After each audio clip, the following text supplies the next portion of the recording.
Okay, good. Oh, love you too. Oh, my goodness. Wow. Good evening, everyone. How are you out there? Oh, my goodness. Good evening. Hello back there. Hi, guys. Hi. My name is Andre McRae. Where's Melvin? What? Yes, you're supposed to be up here. I'm Andre McRae. I'm the writer of Chasing the Wind. I am the composer and lyricist of Chasing the Wind. And this is Melvin Tunstall, our lead from Broadway, from Beautiful on Broadway. Glad you're here. Okay, so firstly, we just want to thank the Kennedy Center and particularly the Millennium stage staff for allowing us this opportunity. They just have been an absolute pleasure to work with. If you could just sort of applaud them that they do this, it just is it's so beautiful, it's so wonderful. Okay, so we have a lot to get through in a short amount of time, so buckle in.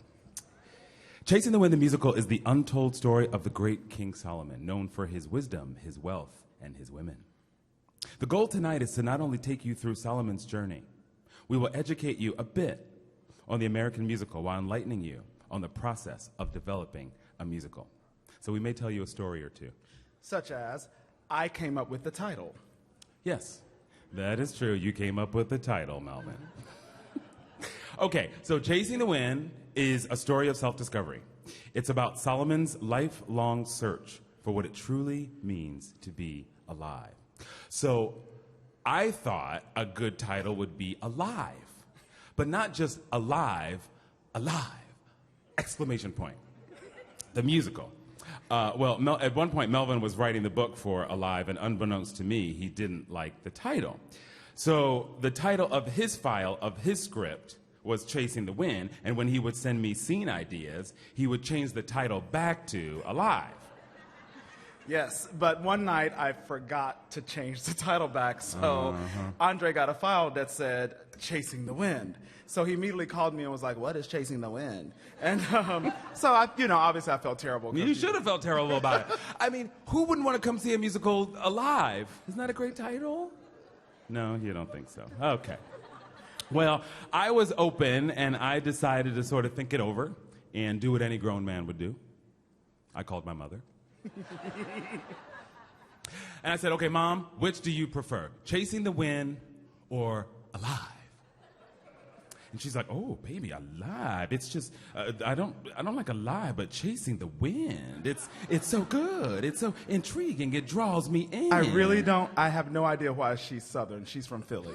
Okay. All right. Anyway, when I am out and about literally talking to people and telling them, "Hey, I'm running a musical. I've developed a show called, Chasing the Wind," they always say, "Wow, it's such a great title. I love it, man." I mean, it doesn't matter. They don't want to hear anything about the music. They just love the title. So thank you, Melvin. Thank you so much for a fantastic title, and thank you for doing a fantastic job playing Solomon in our show. I wrote that line. Go. We begin with Climb High. A young Solomon wants to find himself and his destiny. He is a son of privilege, yet he still wants more.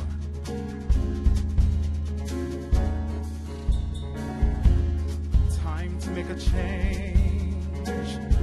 The wheels of fate are turning. It's time to rearrange some things, 'cause there's a mountain burning. And the ashes in the air, they don't cloud my way. And I don't need a prayer, 'cause I can see the light of day.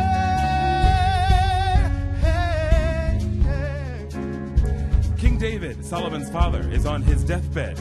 Enter Nijah, Solomon's oldest living brother, with a hunger for the throne. Solomon! Nijah, Have you gone to see Father? I have not, my brother. It's a new day, Solomon. I'm going to be king. I can finally see my destiny.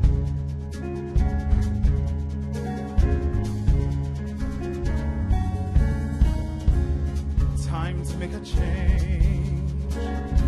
Do I have a destiny? It's time to rearrange some things. There has to be more for me. As fortune flows the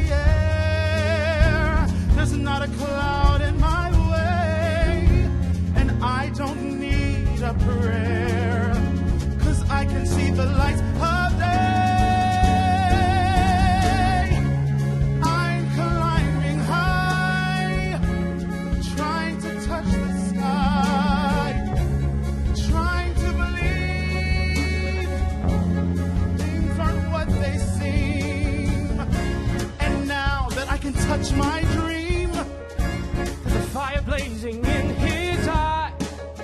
Every morning there's a bright sunrise shining through an endless sky.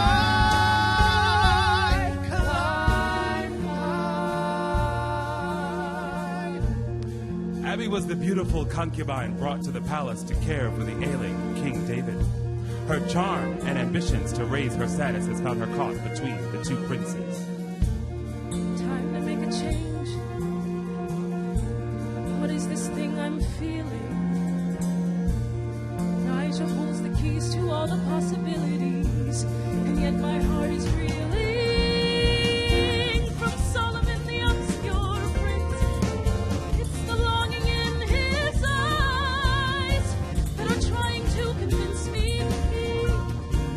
could bring me to a better sky. I will travel where there's the highest mountain and the tallest tree. I will have my share. They will drink from this fountain and follow me. Wait and see. I'm climbing high, Climb high, trying to touch the sky, trying to believe climb high. things aren't what they seem. I'm climbing high, trying to believe there's something greater waiting for me. I'm climbing high, Trying to touch the sky. trying to believe that the Creator's creating. I hear a calling, beckoning me. There's a new life for me. Climb high, climb high,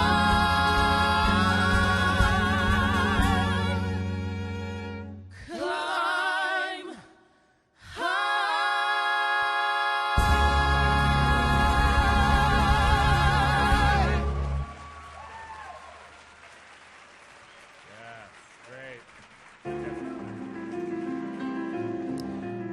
Every musical must have a love story. Solomon finds the one true love of his life.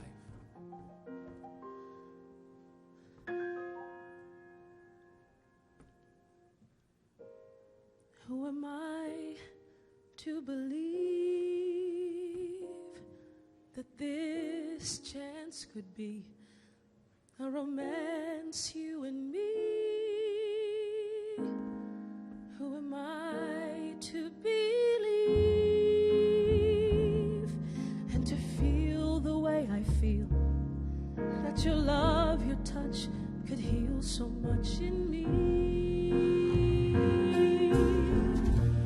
In your eyes I can see, and the past that I knew is fading fast and lost in you.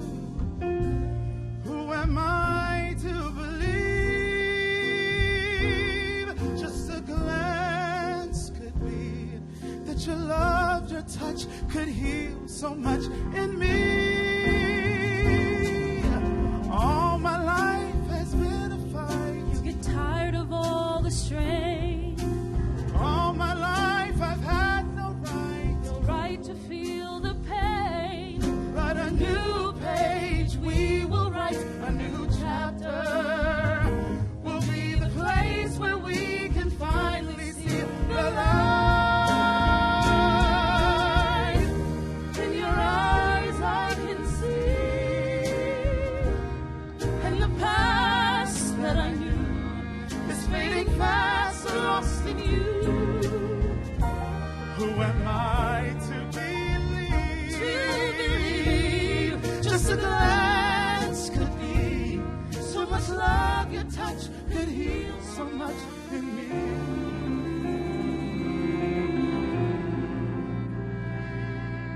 In me.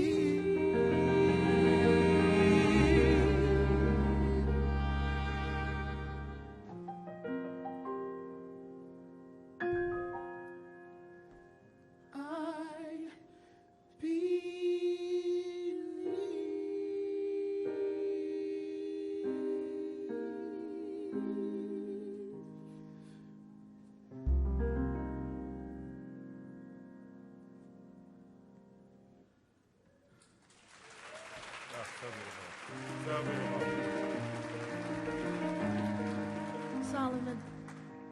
You already have everything you need. You just have to believe.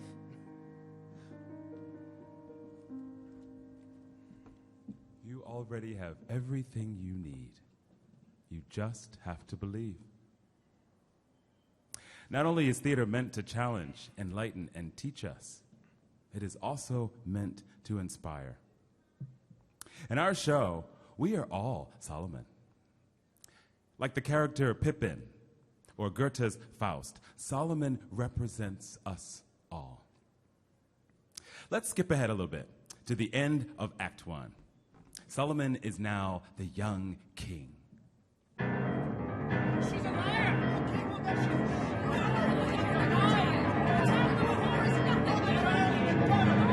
My Lord! This woman and I, we both live in the same house. This woman I can't forgive, she's quiet as a mouse, but slippery as a snake, a slithery through the soul. She stole from me. Late one night, just 3 days after I gave birth, I was beside her as I brought a child into the earth. We were alone, free of labor, free of pains, but there's a silent storm that suffers through her veins. She found that she had laid upon her child at rest. So he died, and at dawn he placed him by my chest. But the light of day revealed her intention. As I awoke, I saw her son, and I knew, my Lord, I needed your intervention. She stole my son while I lay sleeping. She stole the one thing I was keeping close to my breast. So, my Lord, she can't be free. She must not reach her goal because she stole from me. And you, what do you have to say? Yes, my Lord, I too have a son of my own. And yes, my Lord, it's true, we were in the house alone. But she must not be trusted, she's much too maladjusted. It's quite well known. Guard, bring me the child. Is this your son? Yes, my Lord, he is mine. Her son is dead. No, my Lord, as I live and breathe, the child is mine. Then we will cut the living child in two and give half to one and half to the other. Now look what you've done. Now neither of us will have him. No! Take him. Take my child. Please, my Lord. I couldn't bear to see him go like this. Just take him. I forsake my child. He's my Lord, my son.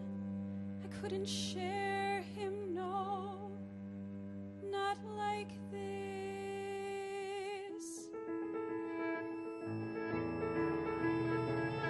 There's a time to grant and a time to refuse, a time to bear and a time to lose, a time for justice when all is said and done. She cries, the boy is mine. She sighs, kill him, that's fine. But the true mother's heart has won. Give her the child. She is the true mother.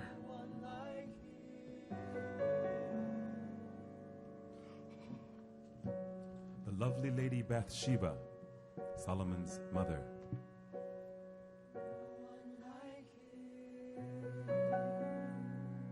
Take him. Take my child. Please, my Lord, I was unaware that he could be like this. just take him. Don't forsake my child. He's my Lord, my son. Prepare him for all of these.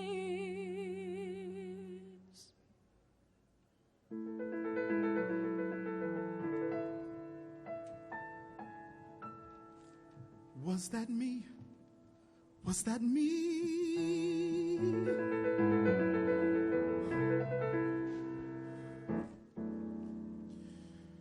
Every now and then I see a glimmer of hope that gleams inside me. Every now and then a sudden spark within the dark are dreams to guide me. Every now and then I toss all limits out into the open sea. And there I find a fearless mind yearning to be set free. Where do I go? There's so much to see and know.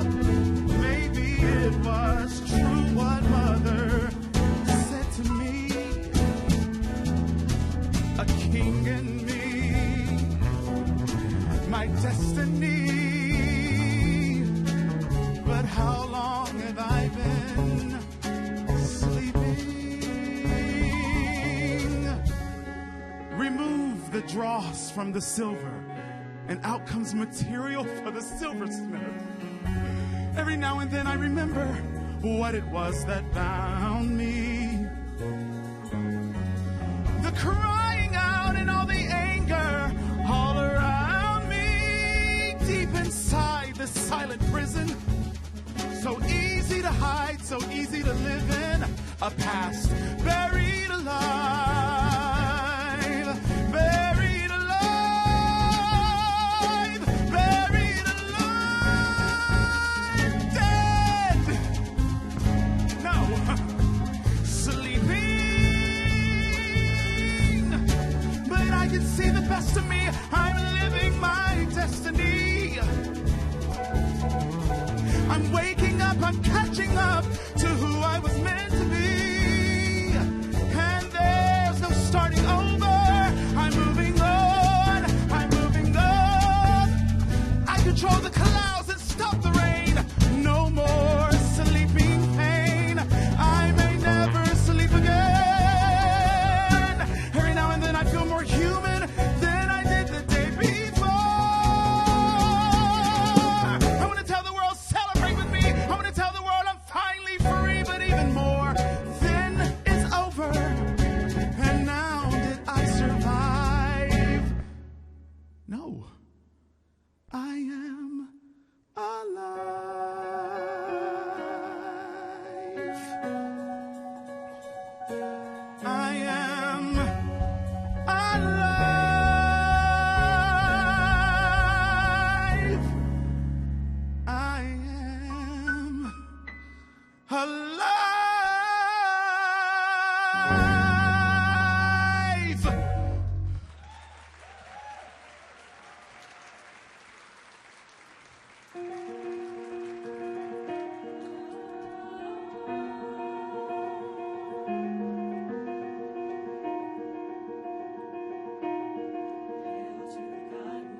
Very nice, Melvin Tunstall. Okay, let's move back to the beginning of our show. Every good musical must have an I Want song, what is called an I Want song. Stephen Schwartz, the composer of Wicked, Godspell, and Pippin, said once in an interview that pretty much any successful musical you can name has an I Want song for its main character within the first 15 minutes or so of the show. An I Want song is where the main character sings about how they are unsatisfied with their current life, and they sing about what they're searching for. Examples like Corner in the Sky from Pippin, I've got to be where my spirit can run free, gotta find my corner in the sky. And even more famously, Ariel in The Little Mermaid, out of the sea, wish I could be part of this world. Now, it doesn't have to be as explicit as the examples that I provided, but there is an understanding that the protagonist is in hot pursuit for something, and we get to see how he or she fights for it. In our show, Solomon wants to explore the world. He wants to feel something, to feel alive. Additionally, every musical must have understudies for the main characters. As you can see, Andre has me singing in the rafters. You're welcome. So when my vocal cords don't want to sing in the rafters, it's good to have a backup, and that person is called an understudy. Yep. Now, my understudy, Christian Douglas Hoff, will sing Solomon's brand new I Want song, Can You Feel It?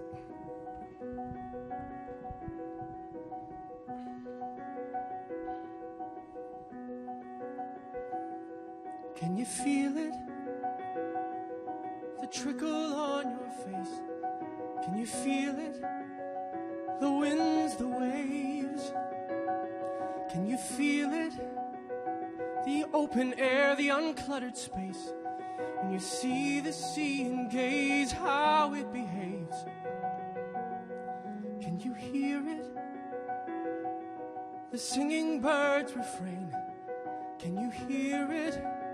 And hum along. Can you hear it? Although the strain and pain remain.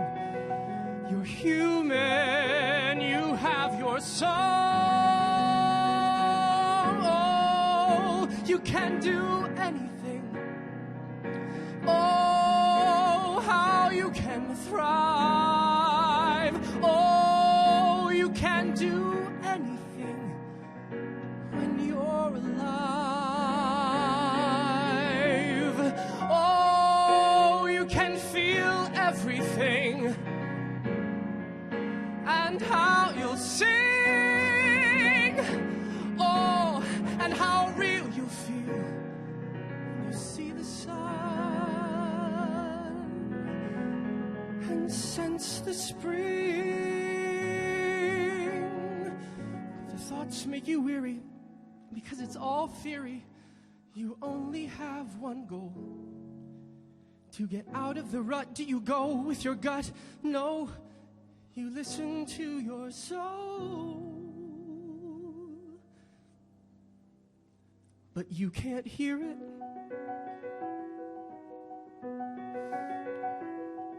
Can you feel it? Can you feel it? And the most unnerving thing is the song that I sing. The truth is, I don't feel anything.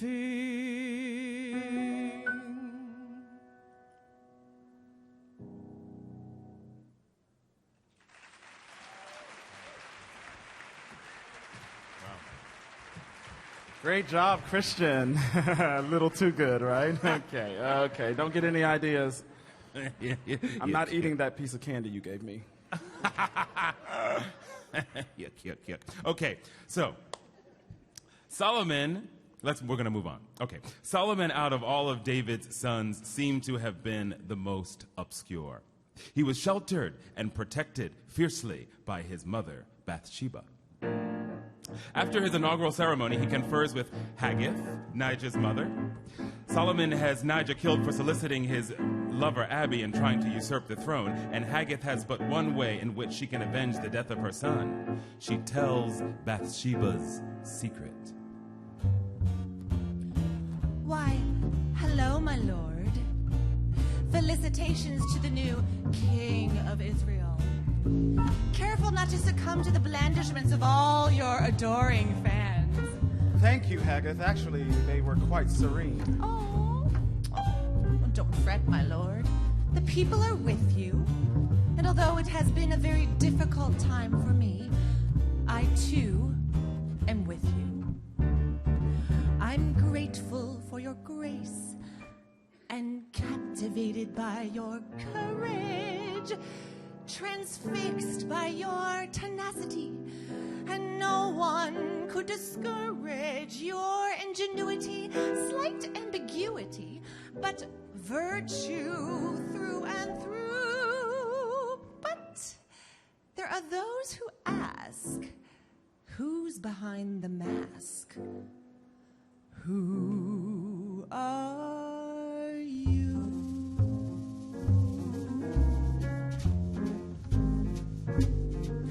It was a beautiful speech. The public's hard to reach. I'm sure the king himself would be proud.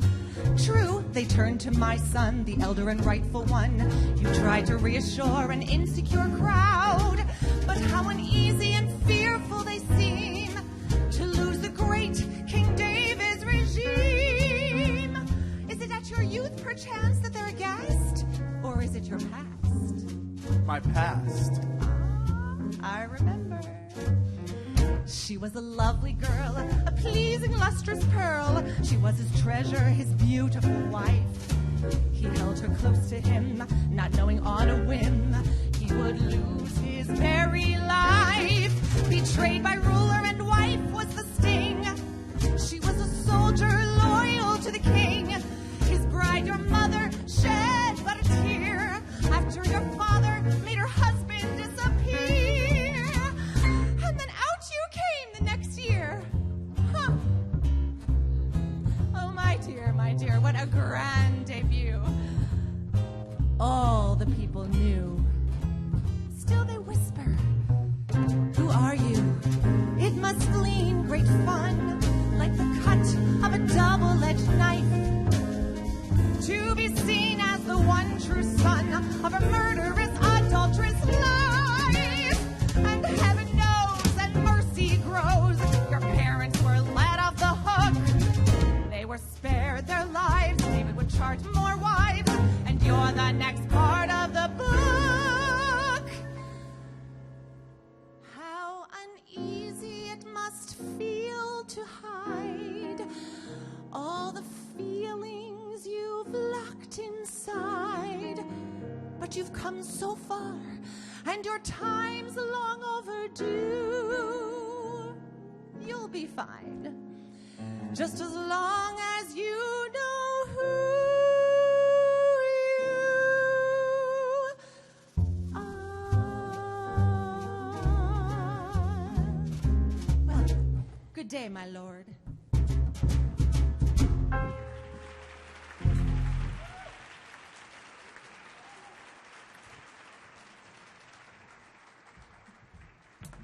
You lied to me. Why didn't you tell me I was the result of a love affair you had with the man that I call father? How long were you gonna hide the murderous business? Did you honestly think I would never find out? Solomon, please. There's a fire burning coming from below, and the heat is churning, melting winter's glow. There's a pounding, sounding louder every minute, and the river's rising, drowning me within it. I'm contemplating her lovely form, yet while I'm contemplating, there's a quiet storm. She rumbles and it feels like thunder.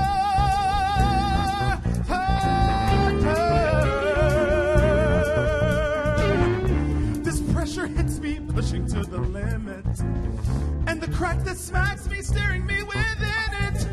There's a shock that rocks me deep within my core, and there's nowhere to run for shelter from this war.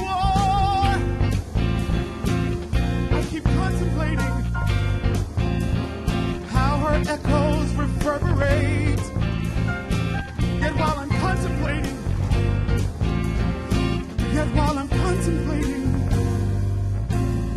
it feels like hate. A roaring storm is raging in my, storm is raging in my, storm is raging in my soul. Storm is raging in my soul. Storm is raging in my soul. And it feels like thunder. All these years, I've been afraid to leave the confines of these walls. I've been chained in your prison while watching everyone else get to live. Well, now, I get to live. And you and no one will stop me. Solomon, it's Don't not as it seems. Touch me.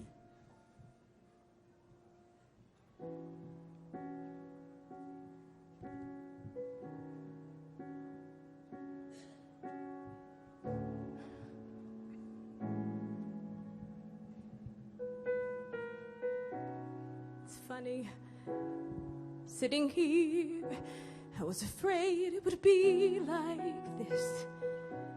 It gets colder as the moments slip by. I wondered year after year, is ignorance bliss? As you got older, would you ask why?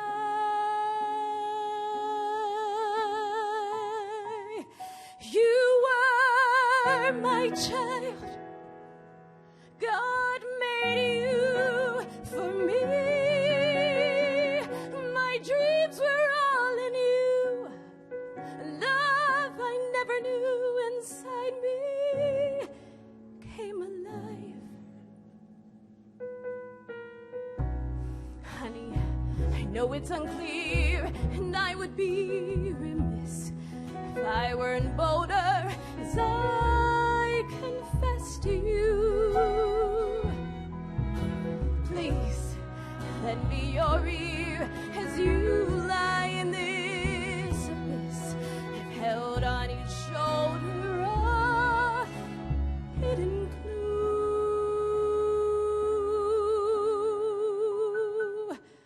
I lost a child, my firstborn child. Something beautiful had died. Day and night I begged, I cried. God, could he survive? Please punish me, just let him be. I'll change, you see, keep him alive.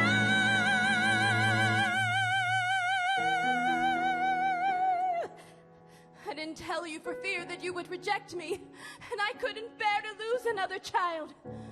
And I spared my life, but not the life of my child. Then God made you for me.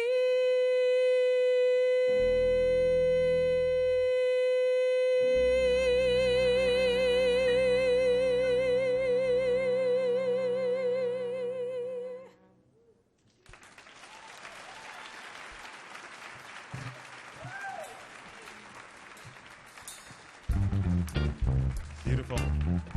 Okay, so this is probably the perfect time for the 11 o'clock number. The 11 o'clock number in a musical is typically an up-tempo, fun song that occurs late in Act 2 because the things at this point have gotten most likely kind of complicated and heavy, and the audience needs a little bit of a pick-me-up. Yeah.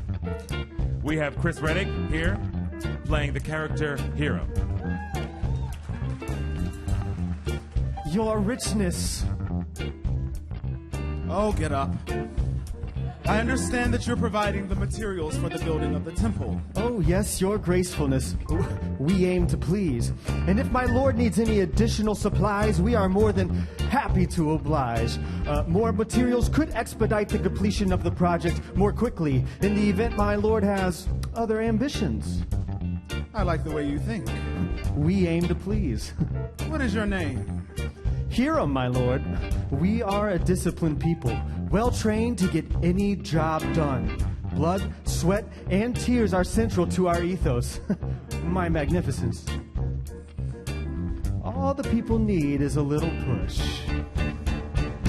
If you need another mind, because it's hard to find someone to understand all that you have planned, I can see your ideal, and the fire in you is real. I could lend a helping hand, and we could work at your command. So if you let us work, we drudge and trudge through all the muck and moil for you. Man must find a way to traipse and toil. It's who we are, it's what we do. But still the people need a little push. Since the world began, there has always been a man who makes a push. Push. We do what we can, but there has always been a plan. Still the people need a little push. Are you suggesting that I overwork my people? Your Highestness, I would never use the word overwork. It's a labor of love. One must not forget, success is in the sweat. Every great man of old had people contained and controlled. Every living, breathing pharaoh, I'm sure, would not regret giving us the greatest structures we know. But now that you are on the scene, your mastery and dominion are unclear. But build grand designs from ground to sky, and you will cry, world, I'm here. Still the people need a push. Push. Since the world began, there has always been a man who makes it push. Oh, push. We do what we can, but there has always been a plan. So the people need a little push. My lord, finish this temple, and skies are the limit for the structures you can build, for the great palace you can build for the greatest nation that ever was or ever will be.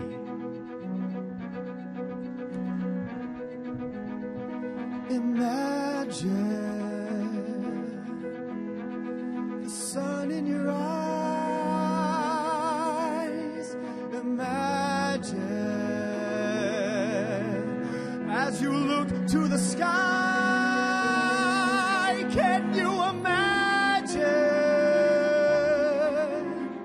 a world you create on your own? You're no longer obscure or unknown.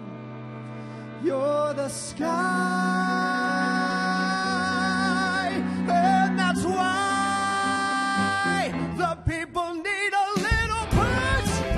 Oh, since the world began, there has always been a man who makes it push. Push. We do what we can, but you must be the man.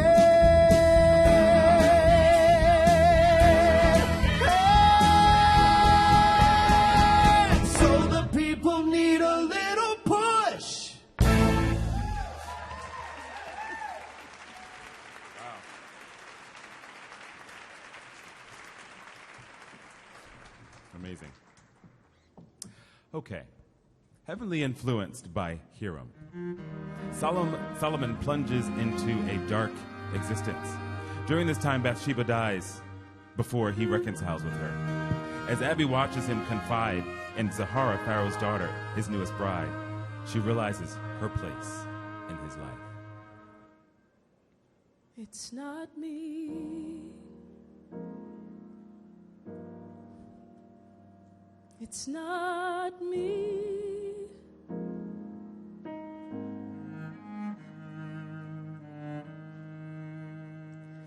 It's not me he loves. It's not me he sees.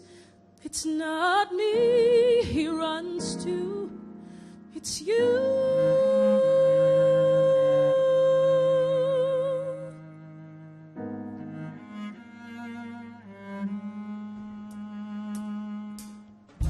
I recall the day I made this brilliant, wise decision.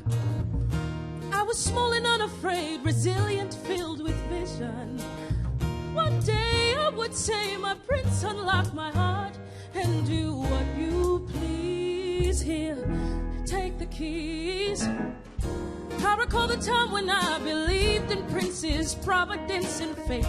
I would fall and all I had to do was call and wait, and he would take my hand. I was under his command. It was all planned. Yeah, well, I'm tired of pretending. I'm tired of defending. The way I was wired is ending. So why don't I chase the wind, feel my every craving? Why am I saving myself for someone who's in need of saving? Will she come to your rescue, heal you from what you are? Oh, will she, will she, will she? No, it's not her who's untrue. It's you.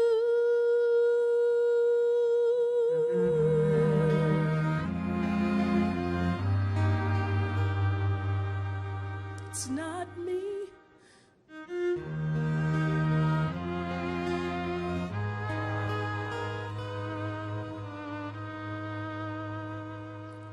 It's not me who can't love.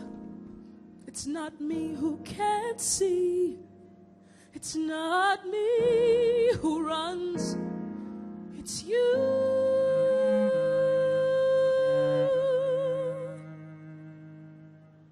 Still, I love you.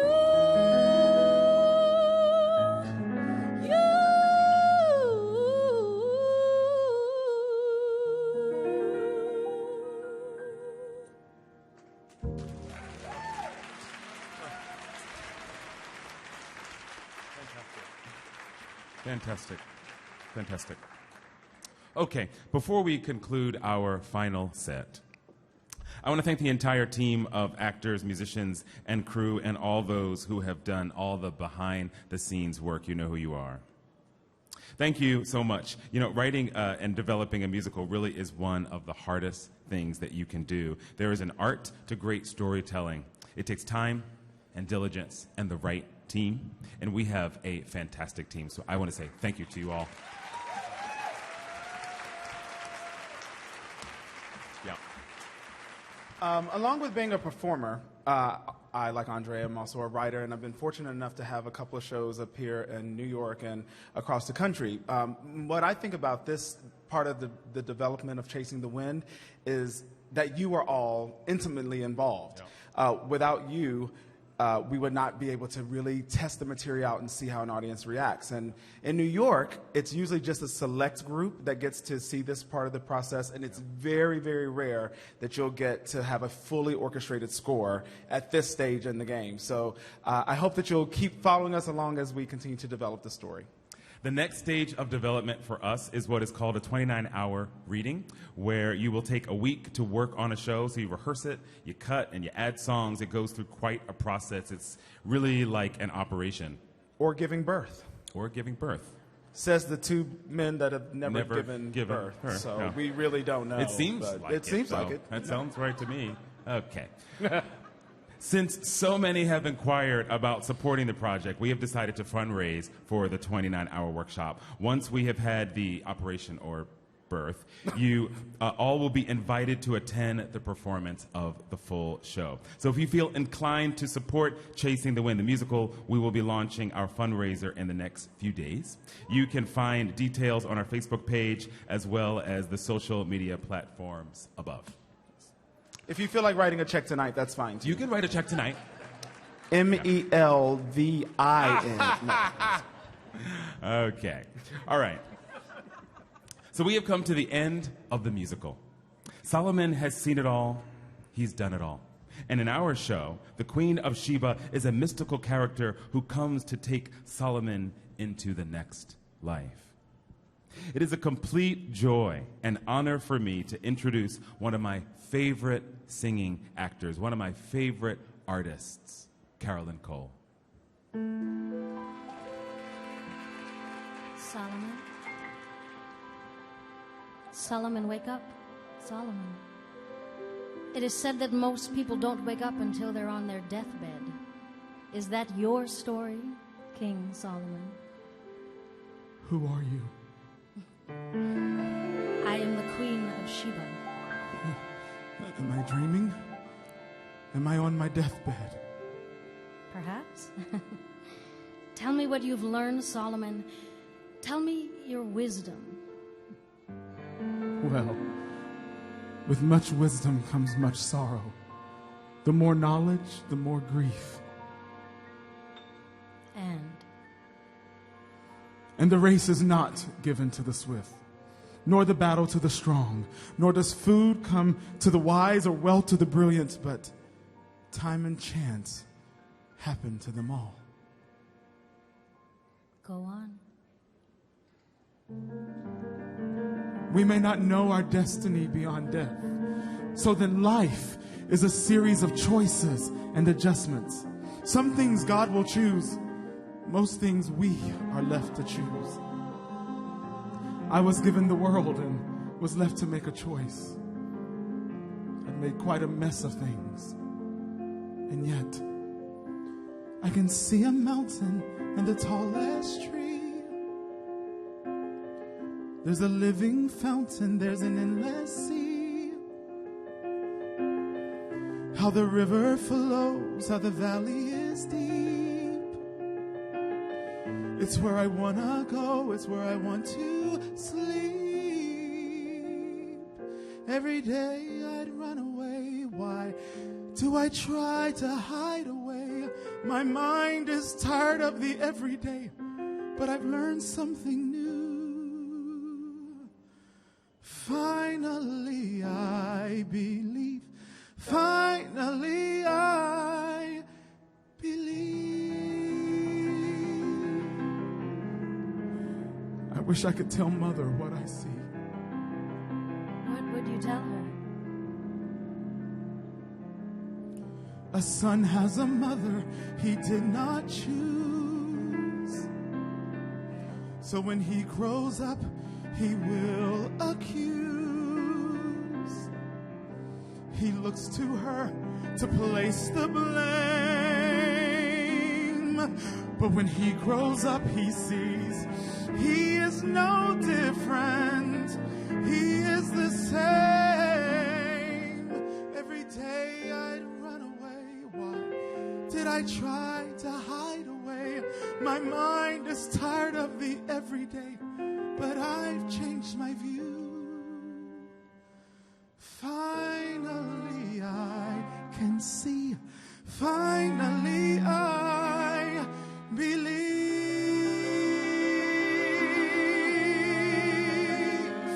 I believe. I believe.